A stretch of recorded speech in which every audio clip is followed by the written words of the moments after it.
it's gonna work for inference application, for example. Let me know what you think in the comments. To summarize it, the improvement in performance coming from connecting two GPUs together, supporting very low precision FP4 format, a massive amount of high bandwidth memory, and improved interconnect bandwidth.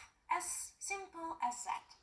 This GPU and the supercomputer DGX SuperPod build out of it will be available for sale later on this year.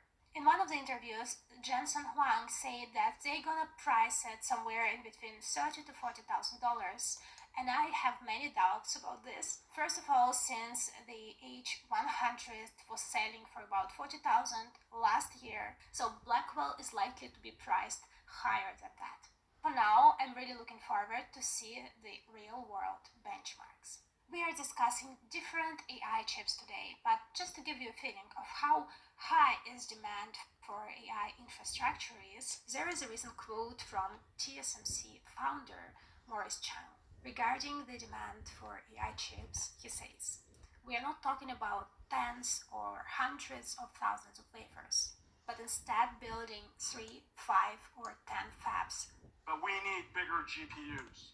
Now, let's discuss the new, stunning 4 trillion transistor chip from Keyywords. This one is pretty unique, and they are crushing the Moore's law. You know that since the advent of microchips in 1972, the semiconductor industry has followed Moore's law. It states that the number of transistors on a chip is able to double roughly every 2 years. As you can see from this plot, Keyywords seems to be outperforming this law, which many had believed was no longer applicable. Their previous chip was fabricated at 7 nanometers by TSMC, and the new one, the Wafer Scale Engine 3, is at 5 nanometers. The number of transistors on the chip is more than doubled since the previous generation, thanks to the technology node upgrade.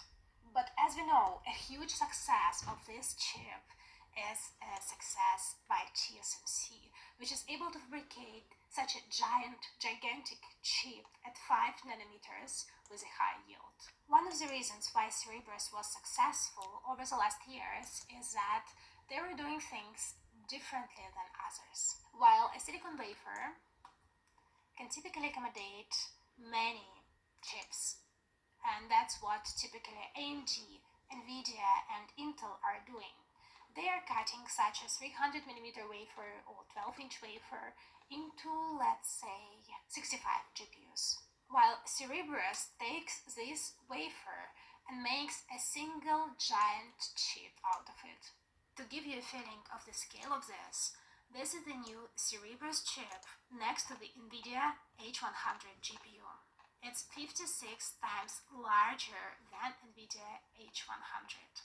Amidst the ongoing AI boom, there are many promising tech startups you may like to invest in, such as Keyywords. But the problem is that investing in private equity generally is not easy. However, Link2 removes these barriers, making the access to private markets simple and open to everyone. Through Link2 platform, you can invest in some of the most promising AI tech startups I've discussed on my channel, such as Light Matter, the photonic AI startup I discussed in the previous episode. In addition, you can invest in Astera Labs, Sambanova, Spark Ignition, and others. You can check out the full list of startups on their website.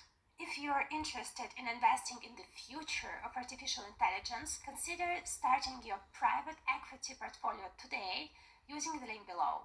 By using the code Anastasia500, you will receive a discount $500 off on your first investment. The code is valid for 30 days only. Thank you, Link2, for sponsoring this video. The rate at which we're advancing computing is insane, and it's still not fast enough, so we built another chip. Hopper is fantastic, but we need bigger GPUs. Going for larger silicon is such a great idea, and it totally makes sense for today's AI workloads. And Keyywords was doing it before it became mainstream. It's beneficial because many GPUs have to be used for a single AI task, and interconnecting them and distributing the load is the complex and expensive task to do. But by having one giant chip, you can significantly reduce the costs and complexity needed. This new Cerebrus chip features nearly 1 million AI cores, 900,000 AI cores, and 44 gigabytes of memory. And when it comes to memory, in this case, it is on-chip memory that is intertwined between the computing cores. And this has exactly the same goal that we discussed in many of my previous videos, to keep the memory and the computing core as close as possible together.